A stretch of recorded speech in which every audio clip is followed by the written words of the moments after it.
Each key produces a cyclical cycle of spiraling audible energy. Each note a unique frequency of motion. Some combine to imply the angst of disorder, but when you find two that fit together in just the right way, it's like they were always meant to be together as energy swells into its own sensual sensation. Those same keys hold sacred relationships with others along the spectrum, each composing their own flavor of emotional connection. Any one's not better than the others. They're simply the palette of colors with which to paint your story. You could always play it safe and restrict your listening experience to the happy tunes, pretend the darker keys don't exist, and rely on major chords to express your elementary understanding of string theory. But you'd be selling yourself out if you thought three-chord pop was all that you had to offer the world. When your heart's in the music, it's the ups and downs that give it depth, that evolve the character of the composition, that unlock a bigger picture one key at a time. From within the bars of dissonance, it can feel like the notation is falling apart as it leads to nowhere. But it's only through that fog that the melody breathes to life as it blooms into an otherwise unattainable resolve. Your life is a symphony. Each moment is instrumental to the development of your harmonic content.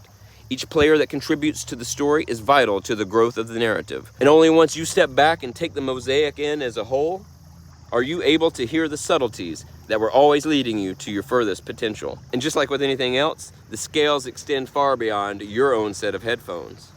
Notes of parts of sections of ensembles, and all culminating in the most epic love song the world has ever heard, the power ballad of Unchi Maka. Every drop of life a thread of vibration, every sacred species an integral component of symbiotic collaboration. And as the illusion of a solo performance fades away, you find yourself amid the most dynamic orchestra of all time. And what do you suppose happens if one of those horns slips out of tune, becomes disharmonious to the rest of the combo as they become lost in their own cacophony?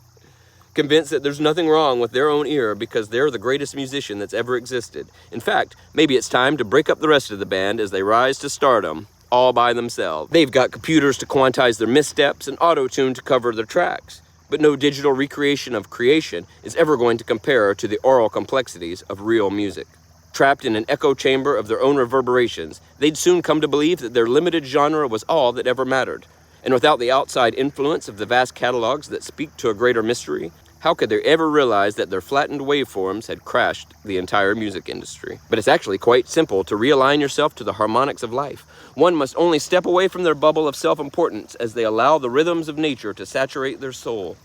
It may seem a peculiar approach to those following the misprinted chord charts, but as more members become aware of their surroundings and retune to the root note, it becomes that much easier for those lost in the chaos to recognize the melody as the dissonance resolves into the reprise of the greatest show on earth.